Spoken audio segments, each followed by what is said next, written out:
Nos vamos a ir a Canadá para conversar de un tema que está muy relacionado al escenario político y al escenario económico. La Alianza del Pacífico, esta situación de roce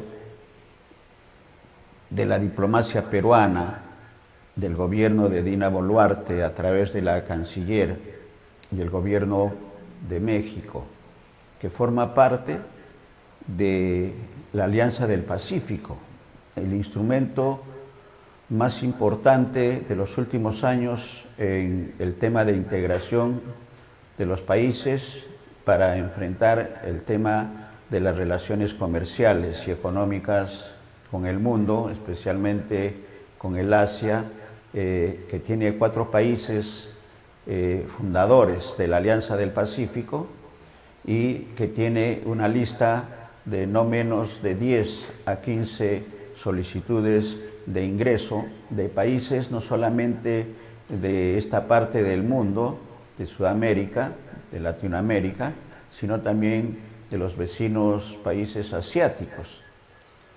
Malasia ya está en calidad de invitado en la Alianza del Pacífico y hay otros países que están en la misma situación, y en el caso de Latinoamérica, Ecuador, que ya está prácticamente formando parte ya de la Alianza del Pacífico. Ese es el escenario y los enfrentamientos que han habido. El presidente López Obrador ha dicho que no va a haber rompimiento de relaciones diplomáticas con el Perú, relaciones. ¿Por qué? Por esta situación del tema de la Alianza del Pacífico. Pero vamos a irnos hasta el Canadá para conversar con un especialista, el embajador Guillermo Russo Checa. Lo hemos tenido antes y lo volvemos a tener. Siempre es un gusto conversar, Guillermo, desde Lima y Canadá, para hacer un poco de docencia primero de lo que significa la Alianza del Pacífico, no solamente para el Perú, sino para el desarrollo integral del hemisferio. ¿Qué tanto afecta, si lo afecta o no, estos roces diplomáticos de nuestro país con México, que además es el presidente pro tempore que tiene que entregar la presidencia a México, a nuestro país? Todo este escenario, ¿cuál es el análisis primero con el tema de la historia y de lo que representa la Alianza del Pacífico para nuestros países? Guillermo, bienvenido. Muy buenos días, mi estimado amigo Néstor. Buenos días con los colaboradores de BIS y desde acá de Canadá. Un fraternal saludo y en vísperas de Pascua. Felices Pascuas para todos ustedes y que el año 2023 sea un año de paz y armonía para ustedes y para el Perú.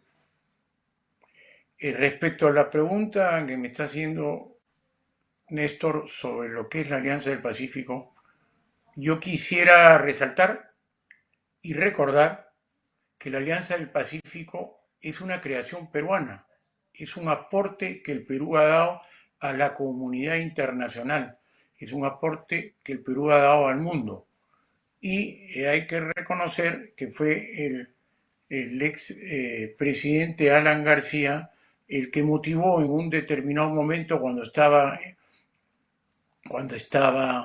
en el poder para la creación de este mecanismo de una integración profunda, en la parte económica, que una de las razones por las cuales lo motivó a la propuesta a Chile, Colombia y México para poder crear la Alianza del Pacífico fue la larga experiencia que el Perú ha tenido en el proceso de integración en nuestra región, ¿no?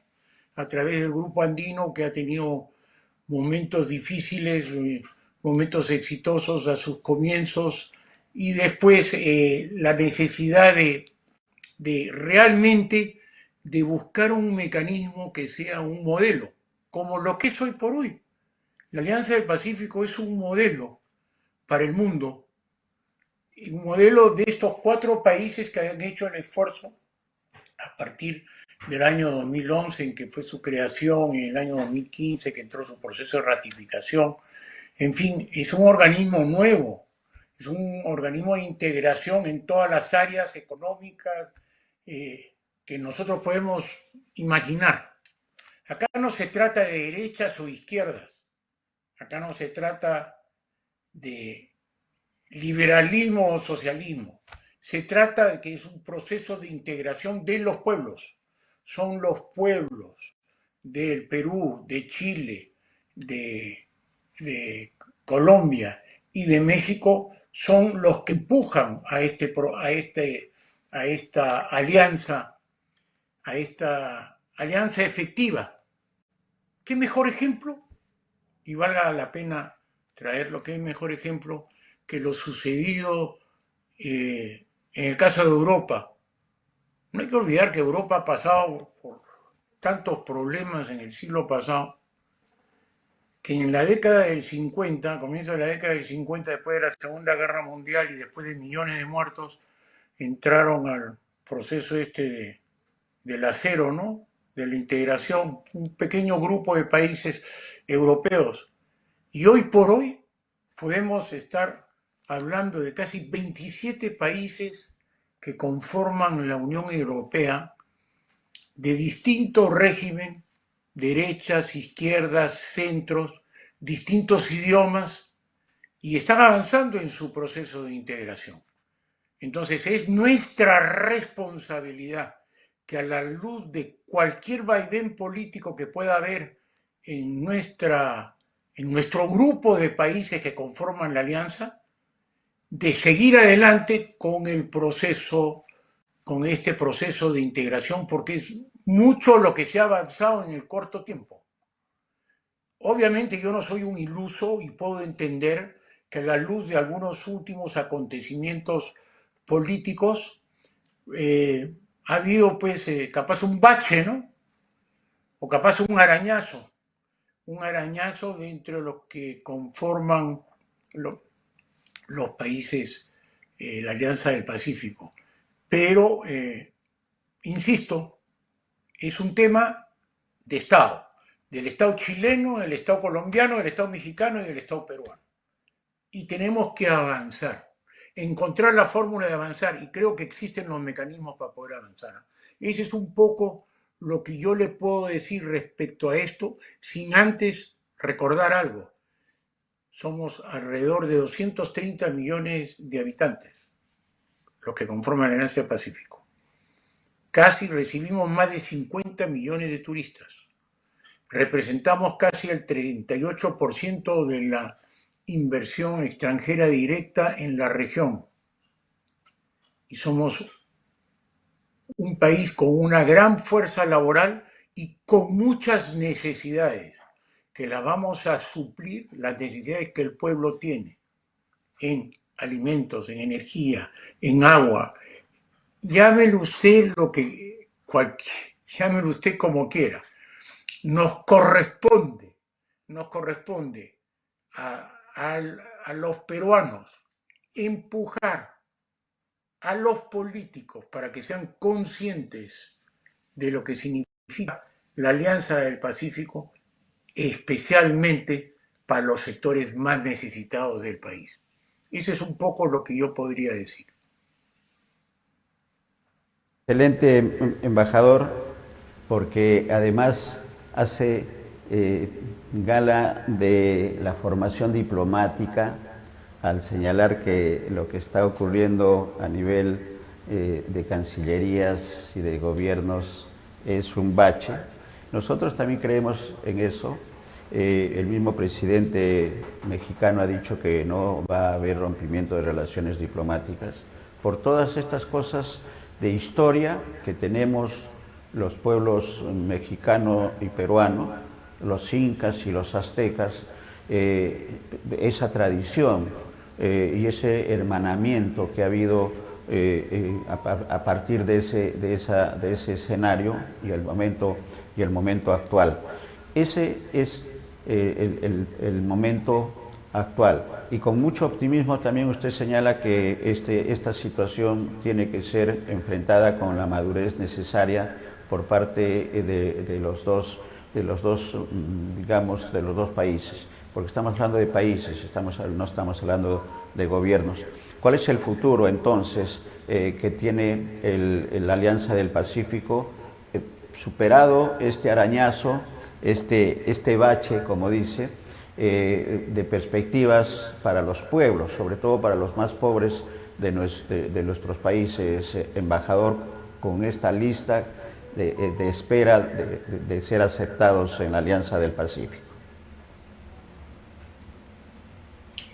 Mire usted,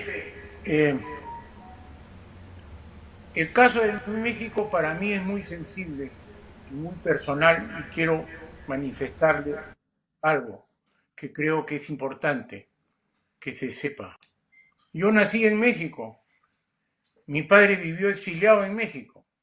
México es un país al cual yo respeto y admiro por la especial relación que existe con el Perú. ¿Cómo vamos a olvidar pues a Libertad Lamarque, a Cantinflas, al Chavo del Ocho, a Pancho Villa, a Emiliano Zapata? Por favor, las relaciones entre los pueblos son relaciones profundas. La relación entre el pueblo peruano y el pueblo mexicano es muy rica. ¿Cómo olvidar las canciones mexicanas? ¿Cómo olvidar Yo soy el rey? ¿Cómo olvidar pues a Jorge Negrete? Por favor. Hay una relación muy estrecha, así que lo que se está viviendo ahora es un pequeño traspiés político que yo espero, y eso es lo que quiero, y creo que todos los peruanos demócratas y todos los que queremos que realmente el Perú avance en paz, en democracia y que busque su desarrollo, yo espero que esto se supere pronto, y acá están las responsabilidades en general de las cancillerías, porque son las cancillerías de estos 4 países que son los instrumentos, que son los ejecutores, de la política que se fija en la Alianza del Pacífico.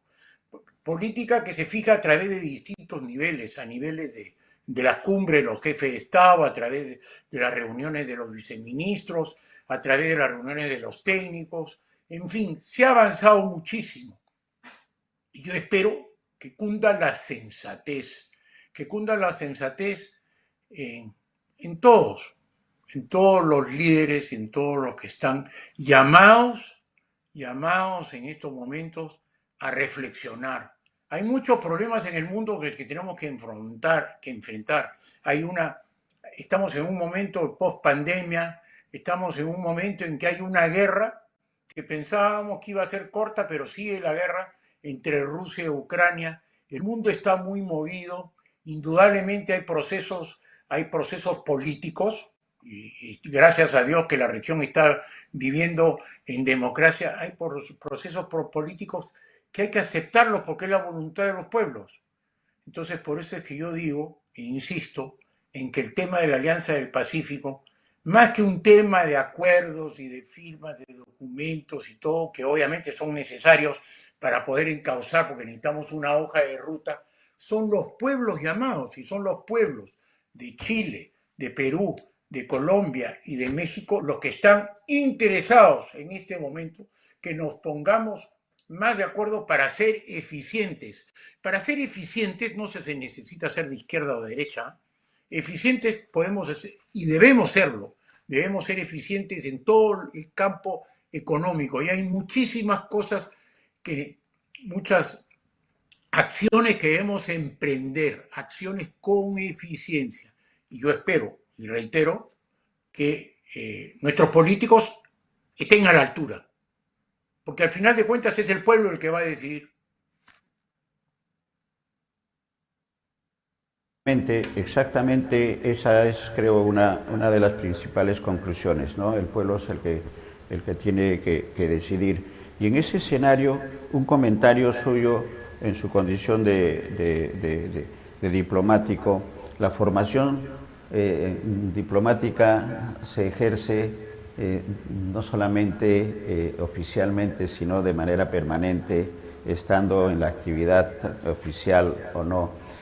Somos diplomáticos, lo decía el embajador Maurtua, desde que ingresamos a la Academia Diplomática y no lo dejamos más. Y en esa línea, un comentario suyo, embajador, con respecto al asilo político que el gobierno mexicano ha entregado a la esposa del expresidente Castillo y a sus hijos. Se enmarca, está dentro digamos, del escenario internacional de las relaciones de los países, evidentemente que sí, pero este asilo político ha tenido algunas aristas que es necesario comentar. La Cancillería peruana declara persona non grata al embajador mexicano en nuestro país y le da un plazo perentorio para abandonar el país, hecho que ha tenido que realizarlo por indicaciones además de la Cancillería mexicana.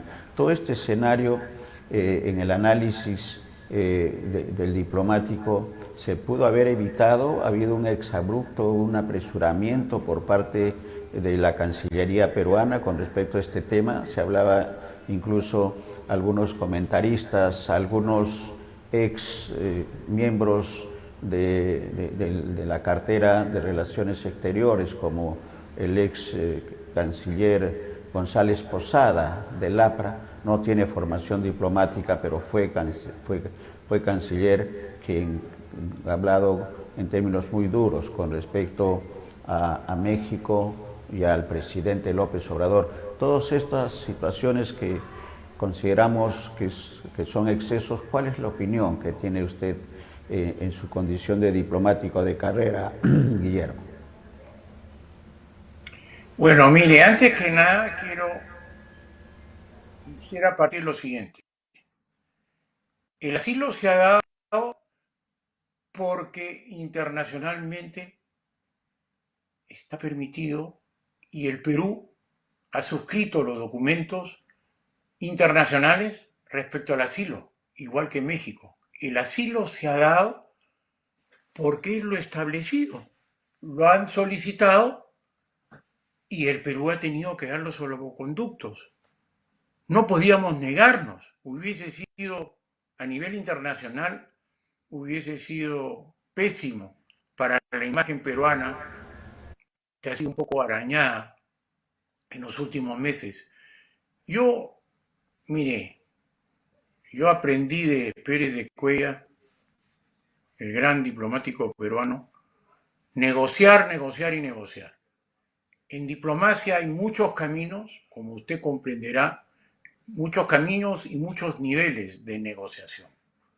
Yo en estos momentos prefiero que las aguas estén calmadas, prefiero no meterle más leña al fuego porque no vale la pena.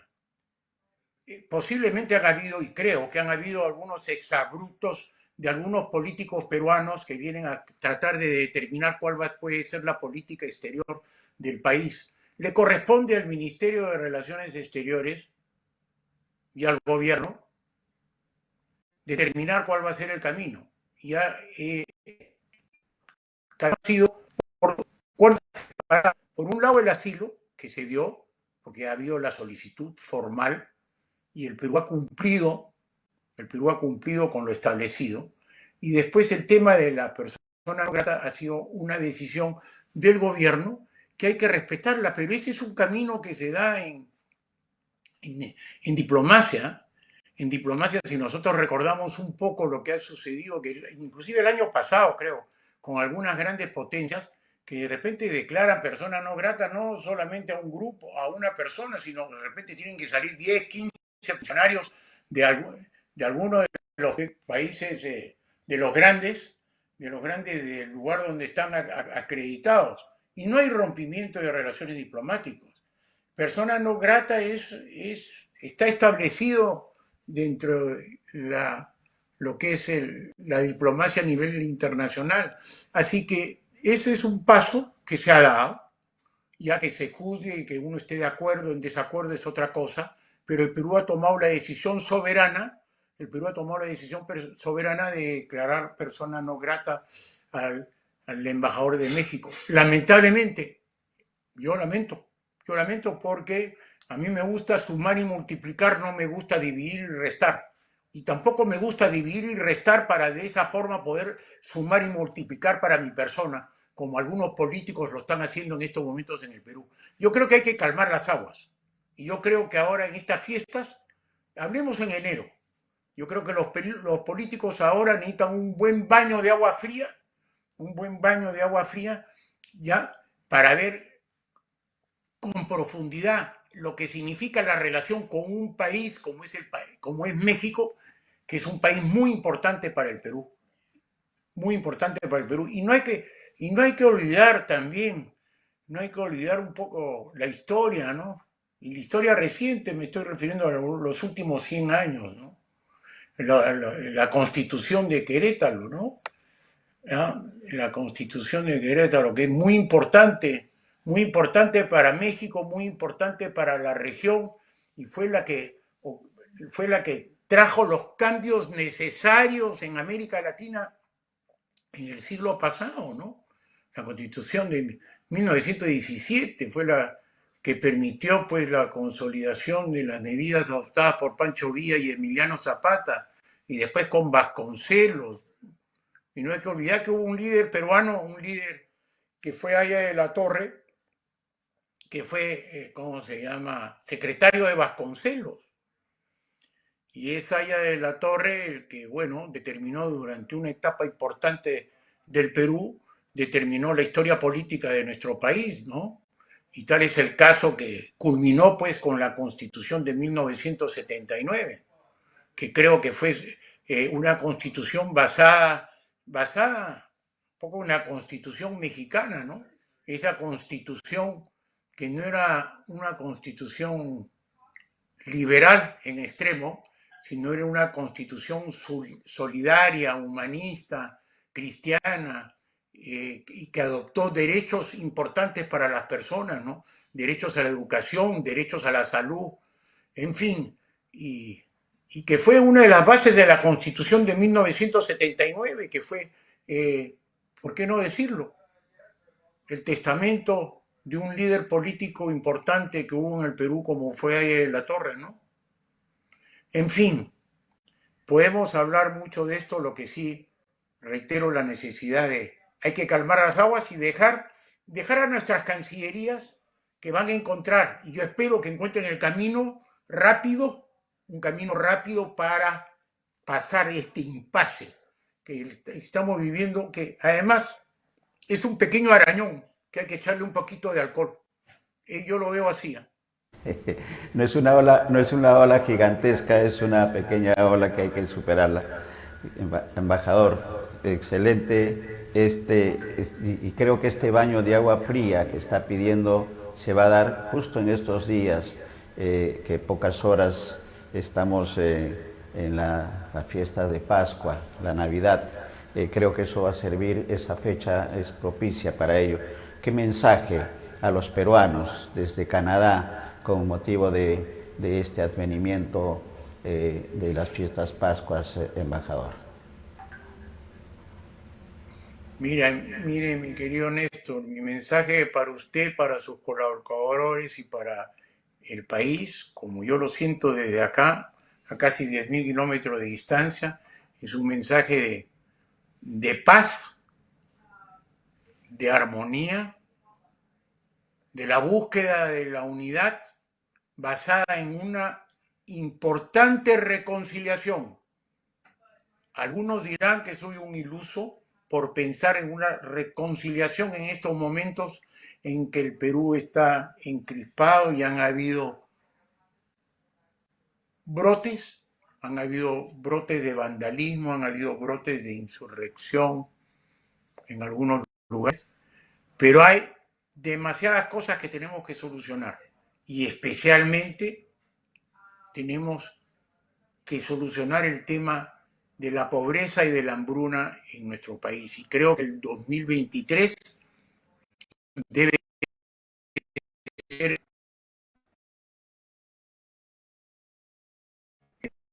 Totalmente, totalmente de acuerdo, embajador.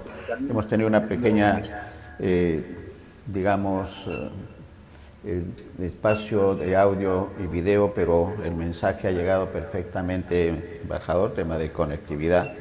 El abrazo también de todo el equipo de BIS para usted y la familia desde el Perú al Canadá, y haciendo votos coincidimos totalmente que tenemos que tener tranquilidad y mejorar las condiciones de vida de los peruanos, especialmente de los peruanos de a pie, de los peruanos que todavía no son atendidos de manera eficiente, efectiva, rápida e inmediata por parte del Estado.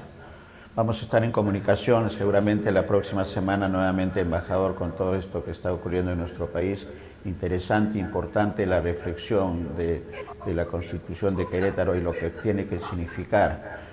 Pensamientos de peruanos ilustres como Víctor Raúl Haya de la Torre en lo que ha significado el indoamericanismo, que fue una de sus columnas ideológicas, y que tienen vigencia, van a tener vigencia tanto por esta historia que tenemos los pueblos, el pueblo azteca, el pueblo inca, México y Perú de estos tiempos, y el futuro conjunto de todos los países latinoamericanos. Gracias, embajador. Un abrazo. Vamos a estar en comunicación seguramente la próxima semana. Con toda seguridad. Muchas gracias, Néstor. Felices Gracias Pascuas, también. ¿ah? Gracias.